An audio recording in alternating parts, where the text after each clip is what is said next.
Ano yung pinagsasabi mo tungkol sa Tito Masong mo? Totoo naman, ma. Na kaya ka ginusto ni Tito Masong dahil sa pera natin. Emma, sumusobra ka na! Tama na po, tita. Pumasok ka muna sa kwarto mo, Myla. Sige po.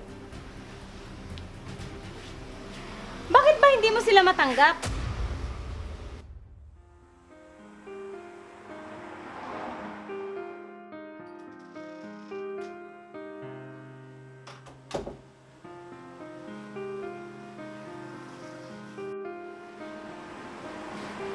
Anak, pwede ba kita makausap?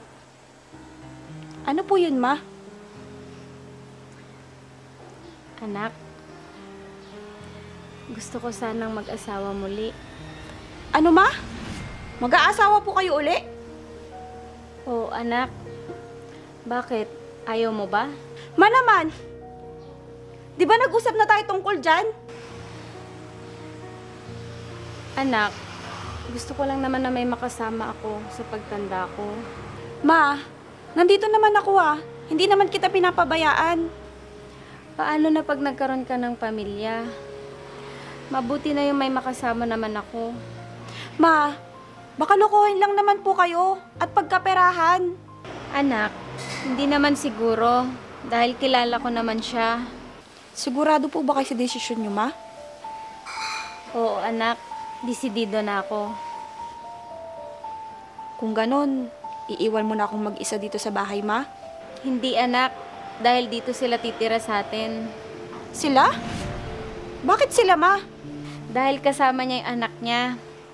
Halos kasing edad mo lang, Emma. May anak na din siya, ma? Baka naman may asawa pa. Pareho na kaming walang asawa, anak. Kaya nga kami nagkatagpo. Ganon ba, ma?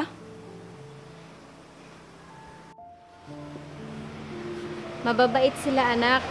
Lalong-lalo na si Myla. Kailan naman po sila pupunta dito, ma? Sa susunod na linggo, kukunin ko na sila. Sige po, ma. Kayo pong bahala. Sige po, maliligo po muna ako. Sige, anak.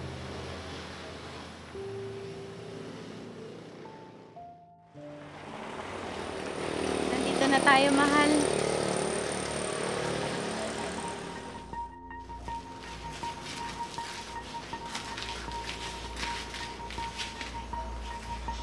Halika kayo, pasok kayo. Emma, nandito na si Tito Masong mo at si Myla. Ano ka ba, Emma? Hindi mo ba sila babatiin? Pabayaan mo muna siya, mahal.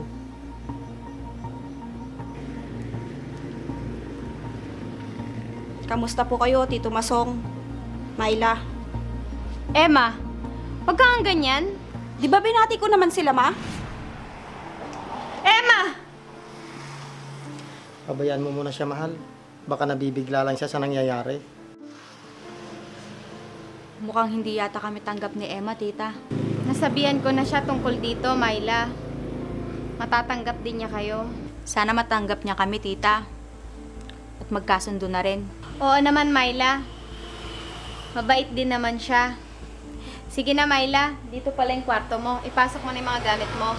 Sige po, tita. Tara na, mahal.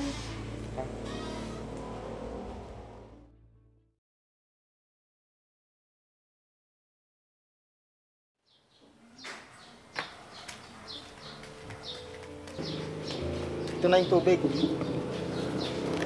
Myla, kumusta naman yung pag-aaral mo? Ayos naman po, tita. Matatapos na po ako sa 1 taon. Ganun ba? Pagbutihin mo, ah. Masipag mag-aral si Myla, mahal. At matalino pa. Si tatay talaga. Opo, tita. Pagbubutihan ko po. Kung kailangan mo ng pera, sabihin mo lang. Huwag kang maihiya. Opo, tita. Naku, mahal, wag na. Nakakahiya naman. Binibigyan ko naman siya ng pera. Si Emma, tita. Nakapagtapos na po ba? Oo, Myla. Ngayong taon lang.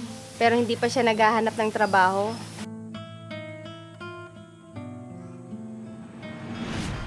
Simula nang dumating ang magamang ito, di na ako masyadong pinapansin ni Mama. Siya nga pala, mahal. Kailangan na nating abunuan ang mga tanim nating palay. Ganun ba, mahal? Malalaki na ba? Oo, Ruby, malalaki na. Magkano naman niya ipambibili mo? Mga 10,000 siguro, mahal.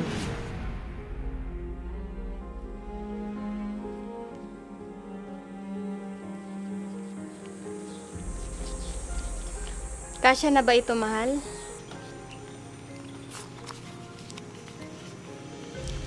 Oo, mahal. Kasya na to. Mukhang inuhututan na ng pera si Mama. Maliligo na po ako, tita. Tay. Sandali, Myla. Yung baon mo pala, Myla. Salamat po, tita.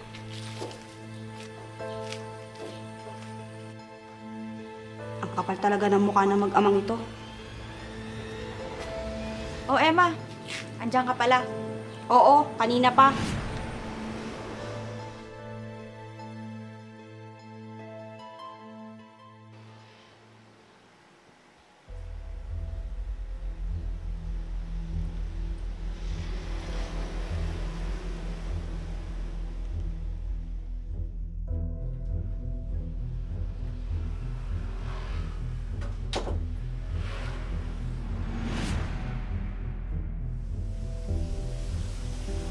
Ang sarap naman ng buhay mo dito, Myla. Paupo-upo ka lang. Nagpapahinga lang ako at papasok ako mamaya. Kaya pala nagustuhan ng tatay mo si Mama para may magpaaral sa'yo. Hindi, Emma. Dahil kaya naman ako pag-aralin ni tatay. Paano kanya pag-aaralin? Oo, magsasaka lang siya. Pero may iba pa siyang pinagkakakitaan. Emma, ano yung pinagsasabi mo tungkol sa Tito Masong mo? Totoo naman, Ma. Na kaya ka ginusto ni Tito Masong dahil sa pera natin. Emma, sumusobra ka na! Tama na po, tita. Pumasok ka muna sa kwarto mo, Myla. Sige po. Bakit ba hindi mo sila matanggap? Dahil alam kong pera lang ang habol nila sa'yo, Ma. Hindi totoo yan! Bakit, Ma? Kilala mo na ba sila ng mabuti? At ganyan ang pagtitiwala mo sa kanila? Oo, kilalang kilala ko. Dahil kababata ko si Masong. Ha? Pareho kaming lumaki sa hirap. At kasama ko siya sa mga pangarap ko noon. Anong ibig mong sabihin, Ma? Siya yung unang lalaking minahal ko, Emma. Sigurado ka, Ma? Pinilit lang ako ng mga magulang ko noon na ipakasal sa papa mo. Kaya kami nagkahiwalay. Pero bakit kayo pumayag, Ma? Dahil mayaman ng papa mo at nagustuhan niya ako. Pilit kong kinalimutan si Masong at iniwan. At nagpakasal sa papa mo. Hanggang sa magkita kaming muli ni Masong. At pareho nang wala yung mga asawa namin. Ngayon mo sabihin, Emma, kung pera lang yung habol sa akin ni Masong. Hindi ko po alam ang sasabihin, Ma. Kaya wag mo silang husgahan, anak, kung hindi mo pa sila lubos na kilala. Ruby, pwede pa tayong mag-usap? May sasabihin sana ako sa'yo. Pwede naman, Masong. Ano ba yung sasabihin mo? Tungkol sana to kay Emma. Bakit, Masong? May problema ba? Nabanggit kasi ni Myla na parang hindi kami tanggap ni Emma. Na pinipirahan ka lang daw namin. Pero hindi naman totoo yun, di ba? At alam mo yan. Parang ganoon kasi yung pagtingin sa amin ng anak mo na mukhang pera. Nakausap ko na si Emma tungkol dyan. At napaliwanag ko na rin sa kanya. Anong sinabi mo sa kanya, Ruby? Sinabi kong totoo, Masong, na magkasintahan tayo at kababata kita. Ano naman yung naging reaksyon niya? Hindi na umimik. Siguro naisip niya na hindi pera ang habol mo sa akin. Sana magbago na yung pagkikitungo sa amin ni Emma. Nasasaktan na rin kasi kami. Magbabago na yan, Masong. Hintayin na lang natin. Oo, Ruby. Magiging masayang pamilya natin pag nagkataon. Masong, may sasabihin sana ako sa'yo. Sana maintindihan mo ko. Ikaw ang tunay na ama ni Emma. Anong pinagsasabi mo, Ruby? Oo, Masong. Buntis na ako. Ipakasal ako sa asawa ko. Kung ganon, bakit ka pumayag na magpakasal noon? Tinakot kasi ako ng mga magulang ko noon. Pero alam ba to ng naging asawa mo, Ruby? Oo, nalaman niya. Hindi ba siya nagalit sa'yo? Hindi, Masong. Dahil alam niya na hindi siya magkakaanak. Dahil baog siya. Alam ba to ni Emma? Hindi ko na sinabi. Dahil mahal na mahal niya yung papa niya. At minahal siya ng lubos ng papa niya. Wala ka mang balak sabihin sa kanya, mahal. Hanggat kaya kong ilihim, hindi ko sasabihin sa kanya. Karapatan din niyang malaman ang totoo, mahal. Pero hindi pa sa ngayon, mahal. Sana maintindihan mo. Hayaan mong iparamdam ko sa kanya ang pagmamahal ng isang tunay na ama. Oo, Masong.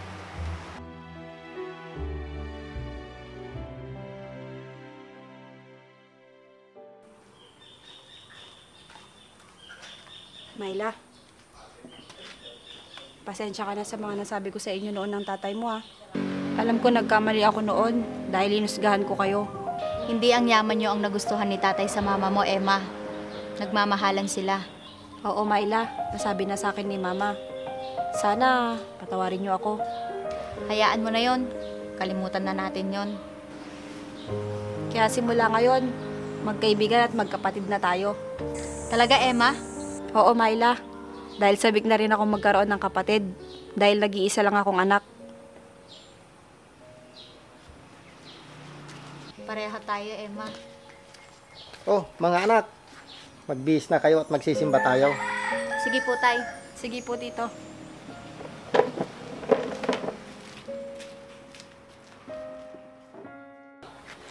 Mukhang magkasundo na yung mga anak natin, mahal. Sabi ko naman sa'yo, mahal eh.